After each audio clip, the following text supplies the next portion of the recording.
Nothing on the Bonnell Foundation's Living with Cystic Fibrosis podcast should be considered medical advice. Medical advice can only come from your CF physician. Cystic fibrosis can be a devastating diagnosis, but living with the disease can bring positivity and a new appreciation for each day. From the Bonnell Foundation in Detroit, Michigan, it's the Living with Cystic Fibrosis podcast, sponsored by Viatris and Genentech. Here's your host, Laura Bonnell. My mom is Lois Teicher, and from the beginning of the cystic fibrosis diagnosis, she's been very supportive, 100%. But I was recently thinking that we really never talked about the initial diagnosis and how it was for her.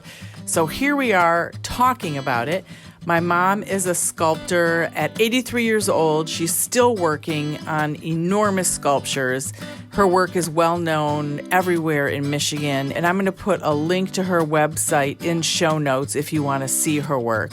My parents divorced when I was in my 20s, and my mom has been with her partner, Natalie, for 33 years.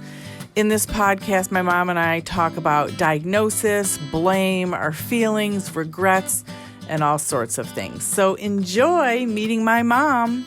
So it's great after all this time, having the foundation for 11 years and your youngest granddaughter or your oldest granddaughter, and the first granddaughter on the Teicher side, Molly, is 27. So we're finally doing a podcast about you being a grandparent to two girls with cystic fibrosis. And I thought about this. I don't know, it just occurred to me one day. I thought all these years it's been about, I'm a mom of two kids with CF, and Joe's a dad of two girls with CF. And I thought, oh, you're also a grandparent of two girls with CF. And not that we never talked about it, but I thought there had to be some grieving or grief or, from what expectations were when your first granddaughter was born. And then we all find out when she's 3 months old that she has cystic fibrosis. So that's what I wanted to talk about. When I first told you that Molly had cystic fibrosis, what were your thoughts, in hearing this unexpected news? Okay, really good question. I get, just, oh my God, just big worry, just like, oh God, I hope I'm not responsible, sort of self-blaming a little bit, and then try to understand, what it is, what it means, and how it affects you and the girls and Joe. And lots of worry, lots of worry. I think knowing that you were so on it. I mean, and Joe, of course, is a very good father, but you're like the leader in this whole area. I think it was comforting to me to know that you were so strong on this, that you were so determined, that you were going to like sit around crying for the rest of your life. You were going to do something. So for me as a grandma, of course, I worried, but that was comforting, and I felt that my role was to be supportive, as much as I can, to be understanding and supportive. And every time I see an article, I send it to you to try to be helpful. But and the other thing I thought about too, not back then, but is how wonderful you have been, and Joe, in not holding your girls back, and not having them, sit around, oh, I got CF, I can't do this, I can't do that, but not holding them back, which, I don't want to cry, but it does make me cry because it's so positive. It's so badass, I guess, right on. I mean, it's an incredible thing, and it takes such great strength. So, I mean, it has given me strength as a grandma. Of course I worry all the time, And it's painful, when Emily's been in the hospital most, and that is so painful. And I feel like it's not fair. She's such a good person. She's so wonderful. She's so charming. And Molly too she just, just does what she has to do, what she wants to do. She doesn't sit around worrying about it. And that strength is really hopeful and comforting to me. So. And isn't that interesting? Those are wonderful things you said, by the way. Thank you. But I also think like blame is amongst the first thing. Like we're all thinking about like, even though it's a genetic roulette, right? We don't know genetically, like there is nothing we can do. It's just the cards were dealt. But yeah, even kind of in trying to figure out, Joe has 7 siblings and I have 2, and you'd never heard of anyone in our family having CF. And Joe's mom, my mother-in-law, only could think of one baby that died young and had no idea if that was CF or not. So neither side really had any CF connection, isn't that kind of interesting? And I'm kind of curious, like how far back and who else was impacted, but those are really hard to figure out.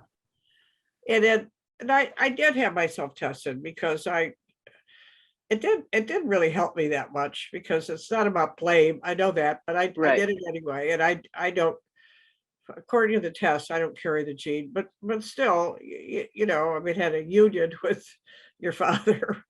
And so kind of blame is kind of a dumb, stupid thing, really.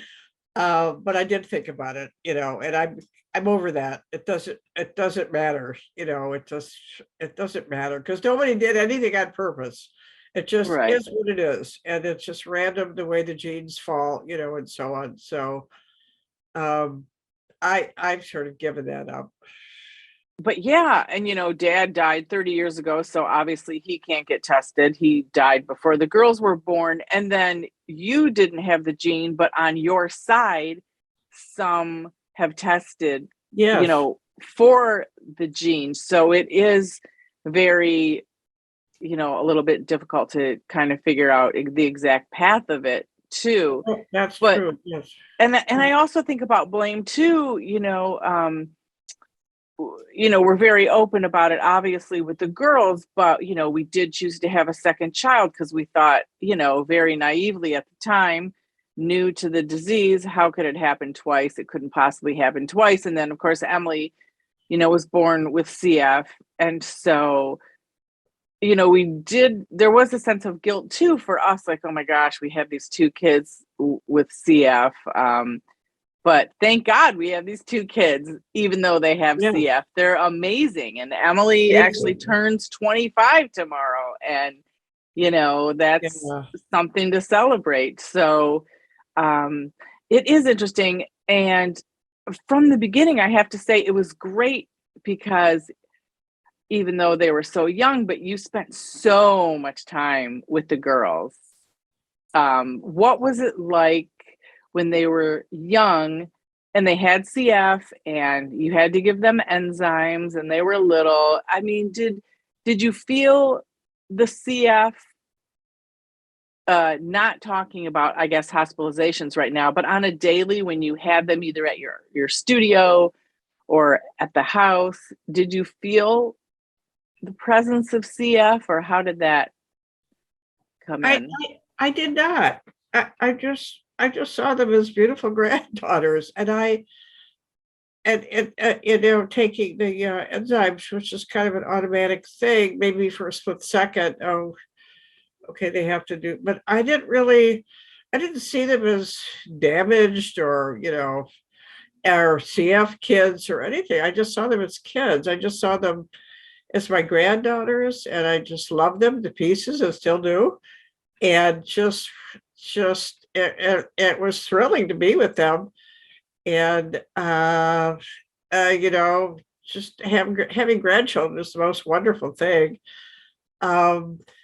Anyway, so I did not see them as CF kids. I just saw them as granddaughters, wonderful granddaughters, basically.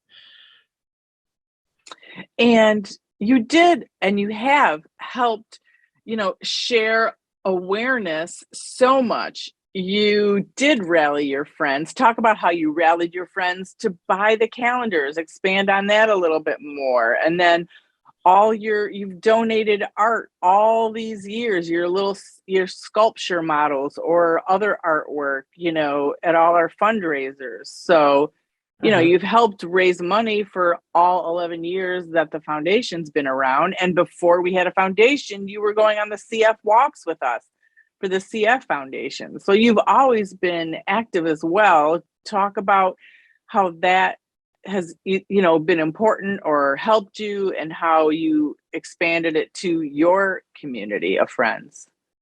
Yeah, so then it's wonderful to contribute. It's a wonderful, I think that you're doing a fabulous job. Your foundation is fabulous. And and it's not just for, your daughters, my granddaughters, but for people in general with CF. So for me personally, it's just a little something I can do to be helpful. And that makes me feel good. Yes, I sold calendars. It's hard to ask for people for money. It's hard for me to ask people for money, but the calendar is a functional thing. It's a useful thing, and that was easier to do. And wonderful friends always bought the calendars, and so that helped raise money, and then in turn, your foundation gives funds to people. The kid, But, and I think, the science, the science keeps improving and getting better, and so it's kind of all in the mix. But it personally makes me feel good that I'm contributing in some small way to be helpful. And I was going to say, not only have you helped as far as raising money, but you've raised awareness amongst your friends. People who didn't know anything about cystic fibrosis now know something about cystic fibrosis, or they make a connection, or they know somebody, and that's also helped. Yes, thank you for telling me this. Yes, every little bit helps, and I didn't know about CF either until it emerged. So yes, I think it all contributes, and it all is positive. And many friends did not know anything about cystic fibrosis. And so it has raised awareness. And I think when you raise awareness, it goes into some kind of pot, and it's a positive energy that helps, in some way. So I don't feel like thank you. I don't feel like I deserve any credit. I think, you're the one who deserves the credit. I'm just the grandma, and I'm just doing anything I can, which is small compared to what you've done. So I'm going to cry, but anyway, so I feel like, my job is to be supportive, and my job is, it's great. And you know what is the funnest part of the support is when I can complain about the insurance challenges. Yeah. It's important to work with insurance companies. I want to say that because we have to deal with them and laws have to be changed. But that's probably the funnest thing that you and I do. There's a lot of swearing going on, and we really I can just vent to you about the insurance insanity, and you listen and you swear back, and I love it. So yeah. That's okay. Thank you. Yes. Yes, I totally get it. It totally, wow, it's so tough. it's so crazy, the insurance, and anytime you can call me anytime and I'll listen, because I get it. It's frustrating. Right. It's so frustrating. And to deal with it like for 27 years and every admission or every new medication, there's always an issue. It's never like, geez, this went smoothly. There Right, is right. never that. It never happens. And we know the system. I know the system. I advocate. I do things. I know when we're charged wrong. I know when they say it's not medically necessary. It's medically necessary, Yes. things like that. So for people who don't have the time or the knowledge or the support to either swear or call the right answer, call the right people to get the correct answers. And there's a ton of people that just don't have the luxury of time with their job. That's super frustrating. Yeah, I can't imagine. I thought about that a lot. And it takes so much time, so much, follow up and sitting on the phone and so on constantly. You're always doing it. So yes, I don't know how people that don't have the time can do it. I sympathize totally. I totally sympathize. You're not making it up. It's real. It's ongoing. What, if you were talking to another grandparent who just found out that their grandchild had CF, I guess, what would be something you would talk to them about or say to them about maybe helping their child, work with how things are going with their grandchild? Like, what advice would you have? Hmm. Well, I mean, I think I've said it all. Don't be encouraging, be supportive. Don't see them as like CF kids or just kids. Just love them. Be positive.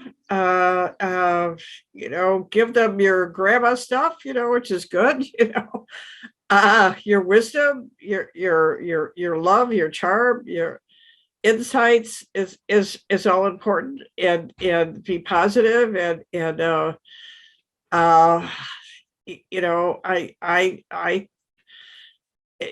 science is moving forward, and so anyway, so just be supportive of your child, your children, and your grandchildren, and be supportive and listen, like you said, listen, always be there for them, and just enjoy. I mean, in anyone's life, just enjoy the time you have, enjoy the time with them. It's precious. It's precious time. Absolutely. And what's been the hardest part of watching Molly and Emily grow up with cystic fibrosis for you? Oh wow. Uh, just knowing the reality, just knowing how lucky they are at this time, because it's possible that they could have long lives, but that wasn't always the way it was in the past. And also looking back, and I don't know if I should say this, but just knowing the doctors did not believe you. And I think about that. They thought you were some kind of hysterical mother, which was common, and still happens. I've talked to moms who still hear really? that from, and like I said, I'm friends with that doctor still, but she apologized that she misdiagnosed. Yes. I mean, but anyways, go on. Yeah. Anyway, so I do think about that. And I've told people that, oh my God, Lauren, they didn't believe, blah, blah. So, so there's that whole thing and whole sexist thing, and the way mothers are treated and so on. So I think about that. But I mean, just thinking about the past and about how other children did not survive, and how lucky we are, and how lucky my particular granddaughters are to have you as a mother and Joe as a father. Because I think, well, not everybody, but many men can't take it, when their children have chronic diseases and they leave, I think that might be a common thing, but your Joey is such a good man. Hi, Joe. He And is.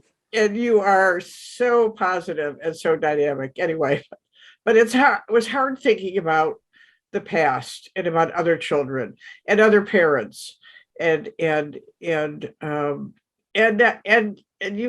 you've alerted me as to people in other countries with CF and how they're not up to the standards where we are here in this country. That I think about that, and that's hard, and that makes me very sad. But I mean, I'm not going to go into it. You could do that. You know more about it. And I think you and Natalie, your partner, Natalie, has been really great also with the girls. And I think that support is so important. Like, we couldn't do it without all our, support people. It would have been so difficult. And you didn't smoke and you honored everything we had to do with the girls, and I could leave one of them with you if we had to take one to the hospital or you visited them. And all of that was also really important as well. Thank you. I feel like that's my job. I'm the grandma.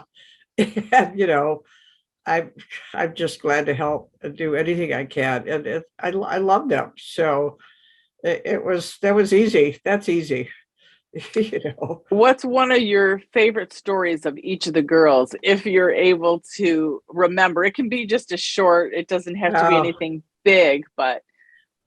Well, mostly I think about Molly and, coming to my studio. And Molly doing drawings, and she's free to take I've told you this before, take the oil sticks and the paper that surrounds them and just like pulling off the paper and just throwing it on the floor. I said, okay, it's a studio, it can do that. And then kind of stepping back and letting her be creative, letting her do drawings. And the other thing for Molly is in Dearborn, we live there near the train, and standing by the window, and my telling Molly, when the train comes by, the whole house shakes. And so Molly, who was, I don't know, 4, she says, I really want to be here when that happens. So I'll never forget that. This little kid, ever. Right. Yeah. And so thinking about Emily, I don't know, Emily is always positive and adorable, and mostly, maybe later as an adult, Emily, just, we were having like adult conversation, just a heart-to-heart talk about personal things. And she just able to listen and take it in and not be judgmental. I think too, like, Emily took a while to find her creativity, but wouldn't you say she definitely found it? Oh my God, yes. Oh, she never thought she was creative, and so I mean, I'm a visual artist, and so she was doing some drawings which were phenomenal. And you can't not be creative and do those wonderful drawings. So and there's all kinds of ways to be creative. You don't have to be a practicing artist to be creative. You can be creative in your work, no matter what you do. So I try to encourage that, and I try to help her with her confidence, and not be, like, oh, you're meaningless, but to to be genuine and not be false, to be genuinely supportive. And so in wrapping up, I guess, what did you maybe learn about cystic fibrosis that surprised you or that you found interesting about CF? Well, that it's genetic, and I didn't know that. And it comes from, it has to be from both parents. Uh, the history of it, how it affects the lungs, and then the whole enzyme thing is not being able to digest food without. I mean, all of it. I didn't know anything. I had no idea about any of it. So,